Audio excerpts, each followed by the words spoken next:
नारद जी को भगवान नारायण ने सुनाया है।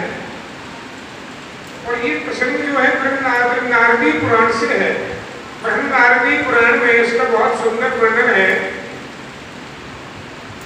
भगवान शुद्ध जी के चरणों में बैठे हैं संत मुनि और भगवान कल प्रश्न कर रहे हैं। राजा गणगन्ना ने प्रश्न किया महर्षि वाल्मीकि जी से और वाल्मीकि जी ने बताया, बड़ा सुंदर वर्णन किया कि राजन पूर्व समय में एक सौभाग्य नाम का नगर हुआ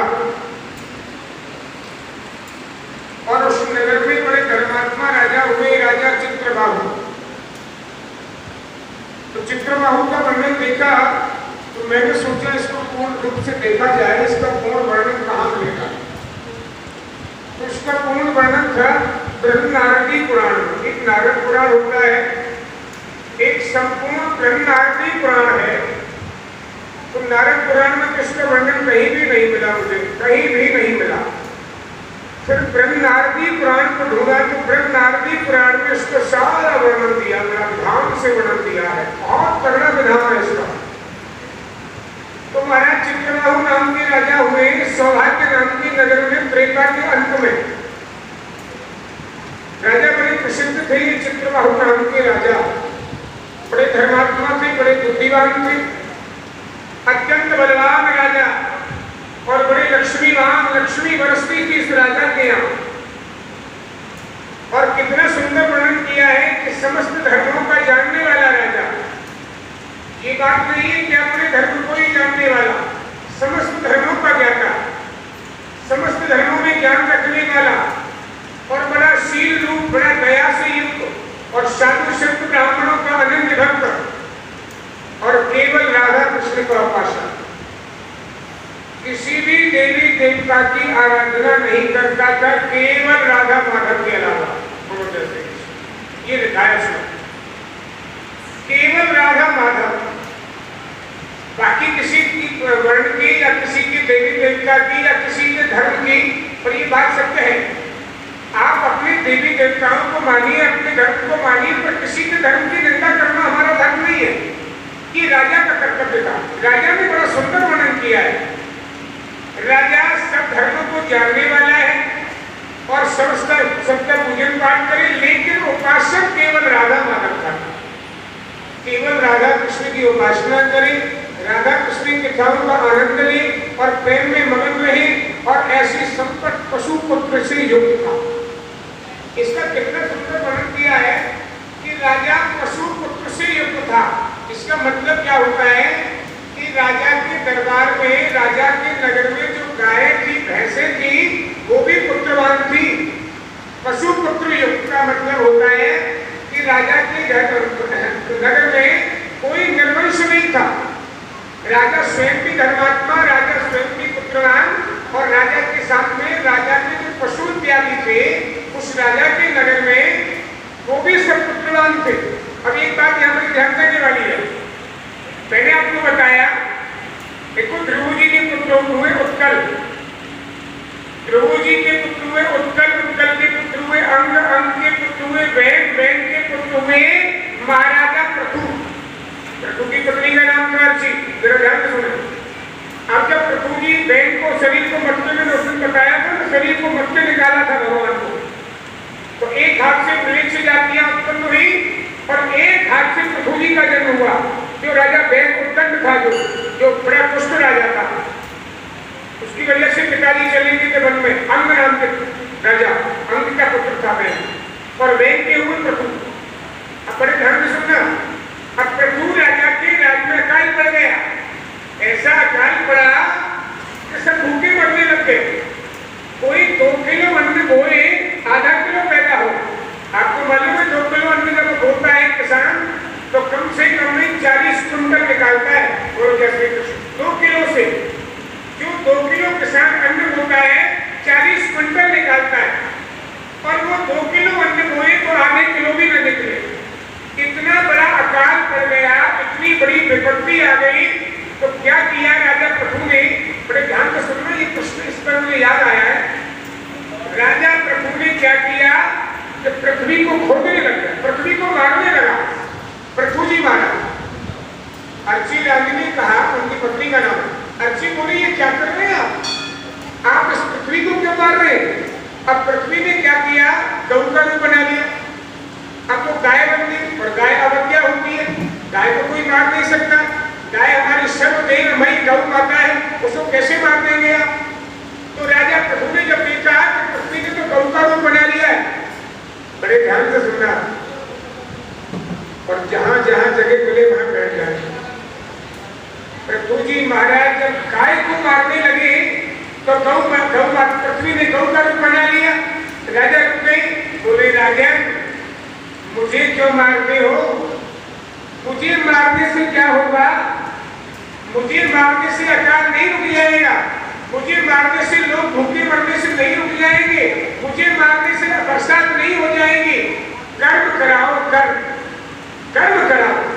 मालूम है तुम्हारे पिता के किए गए कुकर्मों के कारण, आगे ना बात कहीं पर, तुम्हारे पिता ने जो अधर्म किए, जो पाप किए, इतने बुरे कर्म किए, उनके कारण ये अकाल पड़ गया है। और जिसके लिए तुम मुझे मारने चले हो ना, उनको कर्म सिखाओ। कर्म राजन, कोई किसी को न दुख देता है न सुख देता है।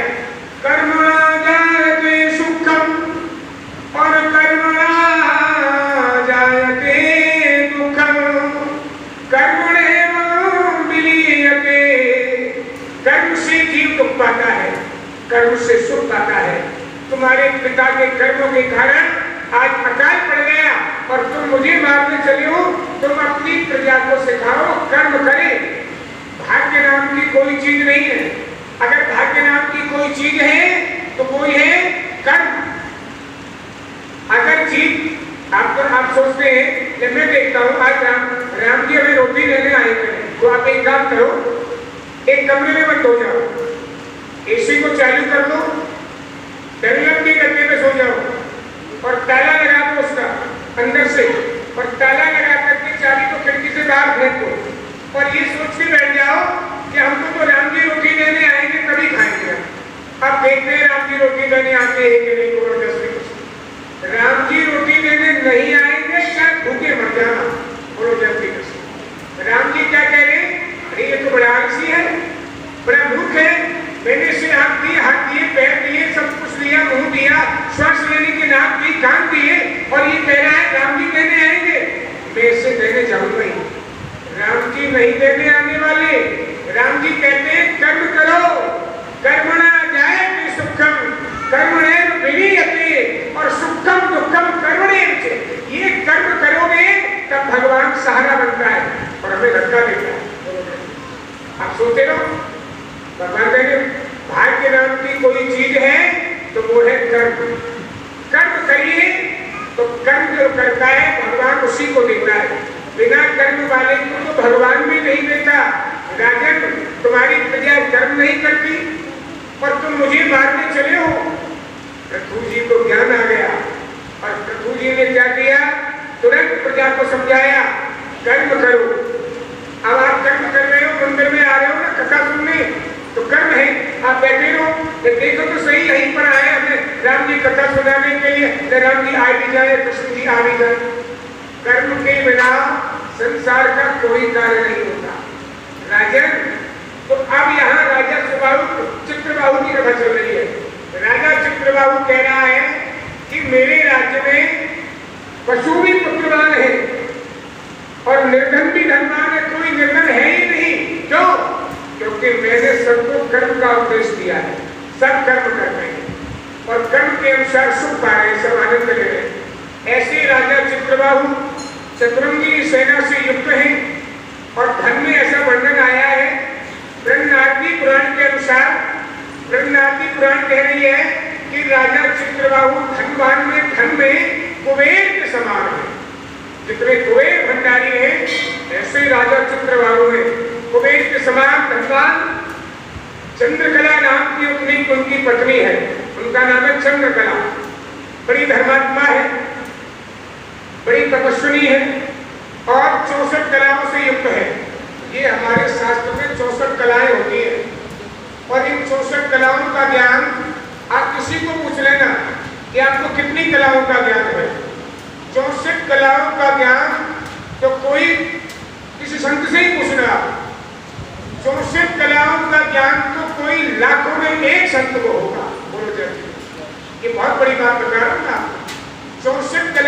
ज्ञान लाखों में एक महामुनि को होगा, महामंडलेश्वर को। इतनी बड़ी धर्मात्मा की चंद्रकला, पतिव्रता नारी भाग्यवती और चित्रबाहु और चंद्रकला दोनों ऐसे रमते थे जैसे चंद्रमा रोहिणी रमते हैं। यानी चंद्रमा की पत्नी का नाम है रोहिणी, और चंद्रमा रोहिणी के साथ जैसे विहार करते हैं, जैसे रमते हैं सूक्ष्म जी के द्वारा, वैसे ही चंद्रकला के साथ में राजा चित्रबाहु रमते थे। लेकिन भगवान राधा माधव के दोनों भक्त थे। कहते हैं किसी देवी देवता को पूजा नहीं करते थे, केवल राधा माधव के अलावा। और एक पृथ्वी का अधिपति राजा केवल चित्रबाहु था। पूरे संसार की जितनी पृथ्वी है उसका केवल एक ही अधिपति था, और वो था राजा चित्रबाहु। बड़ा धर्मात्मा रहा, ये वर्णन उसमें दिया गया है। तो चित्रबाहु राजा एक दिन अपने महलों में बैठे और वहां पर अगस्त ऋषि का आगमन हो गया। कैसे महान ऋषि है अगस्त, मैंने कल भी आपको बता दिया था। कितने महान संत हैं, पुलस्त ऋषि के पुत्र हैं, विशस्त्रवा इनका भाई है। अगस्त जी महाराज और पुलस्त जी विशस्त्रवा की औलाद है, उनकी पुलस्त ऋषि की। ये दोनों भाई हैं, विशस्त्रवा और अगस्त मुनि। अगस्त मुनि जैसे ही आए, राजा ने दूर से देखा, और दूर से देखते ही दोनों राजा रानी, यही तो सबसे बड़ा भाग है, दूर से देखते हुए दोनों राजा रानी अगस्त ऋषि के चरणों में गिर पड़े। सिंहासन छोड़ दिया, वहीं से दौड़ लगाई, और दौड़ लगाते लगाते दोनों राजा रानी और दरवाजे पर ही चरणों में गिर गए। अगस्त मुनि बहुत प्रसन्न हुए। ये सबसे पहली सीढ़ी है हमारी ज्ञान की। कोई संत आए, कोई महात्मा आए, कोई बड़ा आए, आप चरणों में प्रणाम कर दिया, आपकी पहली सीढ़ी मजबूत है। दूसरी सीढ़ी होती है विश्वास, कि आपका विश्वास अटूट होना चाहिए। किसकी तरह? ध्रुव की तरह पक्का अटूट विश्वास होना चाहिए। और ये विश्वास राजा चित्रबाहु का है। चित्रबाहु और चंद्रकला ने कितना सुंदर स्वागत किया उनका। भगवान अगस्त जी पधारे, छोटे मोटे संत नहीं, मैंने कल भी बताया था। 3 चिल्लों में पी गए थे सागर को, ऐसे महान ऋषि अगस्त ऋषि। पाक दिया, अर्घ दिया, आसन दिया, देवी कुछ कंदमूल फल लेकर आओ। कंदमूल फल लेकर के आई चंद्रकला देवी, और ऋषि के लिए पत्थर पर बड़े प्रेम से सजाया। भगवान ऋषिवर ने बड़े आनंद से और वो फल फूल खाए, और तब चित्रबाहु बोले, भगवान मेरा जीवन धन्य हो गया, मेरे पूर्वज धन्य हो गए, ये मेरा राजपाट धन्य हो गया। और देखो अहिंकार नहीं है, क्या कह रहे हैं? पूरी पृथ्वी के एक छत्रपति महाराज हैं, और वो है राजा चित्रबाहु, पूरी पृथ्वी के सम्राट। और कह क्या रहे हैं? भगवान मेरा जीवन धन्य हो गया, मेरी कुटिया पवित्र हो गई। ये नहीं कह रहे मेरे महल पवित्र हो गए। कितने बड़े पूरे विश्व के राजा, और क्या कह रहे मेरी कुटिया पवित्र हो गई। अहंकार नहीं है ना। और क्या बोले? भगवान आपके पुण्य प्रताप से, आपके चरणों की चरणामृत धारा से मैं पवित्र तो हो गया, लेकिन भगवान आज मैं अपना राजपाट, अपने हाथी घोड़े रथ और सारा राज्य मैं आपके श्री चरणों में समर्पित करता हूँ। सब आपका। अब इसी कोई मांग थोड़ी कर रहे हैं, लेकिन राजा ने ये है दूसरे को भाव देना, ये है दूसरे का सम्मान देना। अब हम भगवान से रोज बोलते हैं ना, तन भी तेरा, मन भी तेरा, धन भी तेरा, सब कुछ तेरा, तू है मेरा, तो ला दे दे मेरे को। अगर आ गए ना प्रभु लेने, तो करोड़ों में एक ही निकलेगा कि दे दे भगवान। कहना और करना बड़ा अंतर होता है। आरती गाते हैं, आरती में ध्यान आधा है, आधा चप्पलों में ध्यान रहता है, तो काहे की आरती है? आधा ध्यान आरती में, आधा घर में रहता है, तो ध्यान नहीं कहलाता। राजा ने कहा प्रभु सर्वस्व आपको आपके श्री चरणों में समर्पण करो। भगवान ऋषि बहुत प्रसन्न हो। पता है क्या बोले? हे राजन, हम कितने सुंदर वैष्णव हो। मैंने अगर वैष्णव देखी, बहुत बड़े बड़े वैष्णव, आप हम सब वैष्णव हैं, बोलो जय श्री कृष्ण। हम सब आप क्या हैं? वैष्णव। हम सब आप वैष्णव हैं, बोलो जय श्री कृष्ण। वैष्णव मैंने बहुत देखी राजन, पर तेरे जैसा नम्र स्वभाव का वैष्णव मैंने नहीं। राजन, इतना सुंदर भाव जो आज तूने मुझे अपना ऋणी बना दिया। भगवान ऐसा मत कहिए प्रभु, ऐसा मत सोचिए। बोले ये राजन तेरे अंदर ऐसे भाव, ऐसा प्रेम और ऐसा जो है सम्मान कहाँ से उत्पन्न हुआ? तो चित्रबाहु बोले भगवान, ये मुझे जो शिक्षा मिली है ना, गर्ग मुनि और सुमंत मुनि और गौतम मुनि से मिली है। अगस्त मुनि के राजन में समझ गया था, क्योंकि इतना सुंदर भाव, इतना सुंदर ब्राह्मणों के प्रति प्रेम और संतों के प्रति तुम्हारा नम्र स्वभाव, ऐसा तो किसी संत ने तुम्हें ज्ञान दिया होगा। भगवान ये मुझे गौतम मुनि, सुमंत मुनि और गर्गाचार्य मुनि ने दिया है। गर्गाचार्य मुनि भगवान कृष्ण के गुरुदेव हैं, बोलो जय श्री कृष्ण। गर्गाचार्य जी महाराज, हाँ, गर्गाचार्य तीनों से मुझे ये ज्ञान मिला है। बहुत प्रसन्न हुए। अगस्त ऋषि बोले चित्रबाहु, हे राजन महाभाग, तुम धन्य हो और धन्य है तुम्हारी वैष्णवता। और उस वैष्णव के पास में ऐसा राज जिसमें वैष्णव संप्रदाय न हो, वो राज निंदनीय होता है, उस राज में रहना नहीं चाहिए। और जिस देश का राजा अगर वैष्णव संप्रदाय न रखता हो, वैष्णव भाव न रखता हो, ऐसे राजा के पास में, ऐसे राजा के देश में रहना मरने के समान है। राजन, तुम तो बड़े धर्मात्मा राजा हो। जैसे दशमी विद्या एकादशी और एकादशी विद्या द्वादशी अगर नहीं है तो ऐसा देश भी बेकार है। जैसे कुशाल संध्या करते हैं, आपने देखा होगा, बड़े बड़े महान ऋषि संध्या करते हैं ना, तो कुशा लेते हैं हाथ में, कुशा के अंगूठे लेते हैं और कुशा के द्वारा प्रभु को तर्पण अर्पण करते हो। ये कुशा बहुत पवित्र है। कुशा के बिना न जीने में गुजारा, न मरने में गुजारा। ब्राह्मण के बिना न जीने में गुजारा, न मरने में गुजारा। कहते गौ, ब्राह्मण, कुशा, तुलसी, अग्नि। जरा सुनिए ध्यान से, गौ, ब्राह्मण, कुशा, तुलसी और अग्नि, इन पांचों के बिना न जीने में गुजारा और न मरने में गुजारा। और ये जो पांच है ना, जैसे मानो किसी के घर में मृत्यु हो गई, अब उसके घर में तुलसी भी है, कुशा भी रखा हो, गौ भी बंधी हुई हो, ठीक है, तीन चीज तो कंपल्सरी हो भी सकती है, तो उन तीनों को सुनकर गुण लगेगा। बोलो जय श्री कृष्ण। किसी के घर में मृत्यु हो जाती है तो उसके घर में तुलसी तो होती है, आप सब जानते हैं। तुलसी तो सब वैष्णवों के घर में है, कोई किसी अज्ञानी की तो मैं कहता नहीं हूँ, और वो भी कोई 100 में नहीं, ज्यादा कम से कम नहीं तो 1000-1500 घर में एक आध घर में तुलसी नहीं हो तो मैं मान सकता हूँ, नहीं सबके घरों में। अब उस घर में किसी की मृत्यु हो जाए तो क्या तुलसी को सुनकर थोड़ी देर लगेगा? बताइए, उस घर में सूतक है, तुलसी को थोड़ी देर सूतक है। अब अग्नि है, अग्नि को कोई सूतक लगता है क्या? गाय उस घर में बंधी है तो गाय को कोई सूतक थोड़ी ना है। भगवान कहते हैं गौ, ब्राह्मण, कुशा, तुलसी, अग्नि। ब्राह्मण को भी सूतक तभी लगता है जब ब्राह्मण के घर में कोई मरा हो।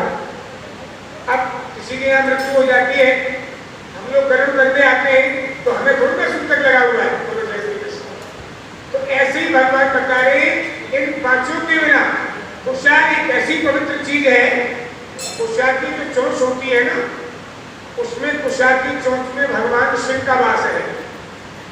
और कुशा के जो मूल है, कुशा देखा है जो मैना होता है चाकू की तरह, कुशा का जो मध्य है उसमें भगवान नारायण वास करते हैं, और कुशा का जो मूल है, जड़ है, उसमें ब्रह्मा का वास है।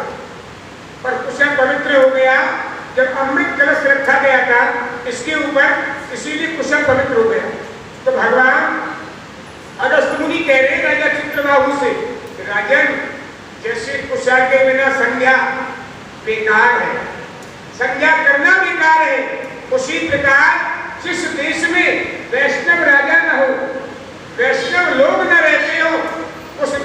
कभी नहीं रहना चाहिए।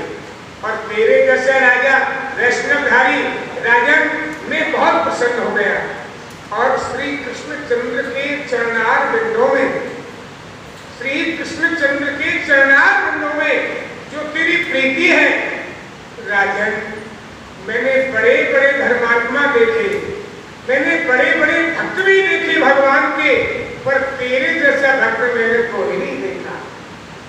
मैं तेरी तारीफ नहीं करना राजन, ये कह रहे अगस्त मुनि राजा चित्रबाहु से। ये ब्रह्मार्दी पुराण का वर्णन है जो कृष्ण वर्णन सुंदर वर्णन दिया है। मेरे घर आना सवरिया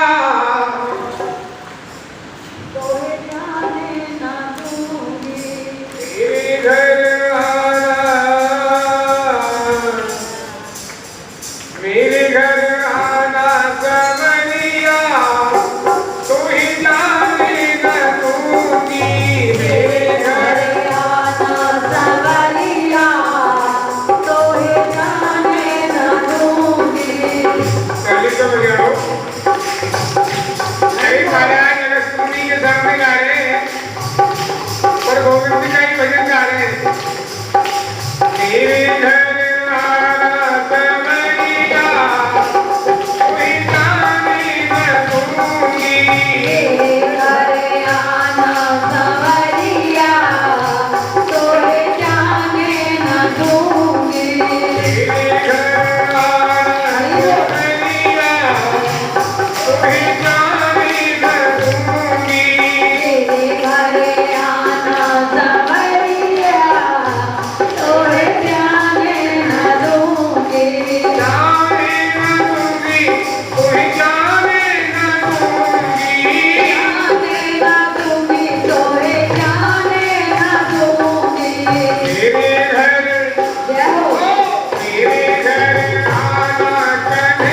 बांके बिहारी में बार बार पर्दा लगता है, लगता है कि नहीं?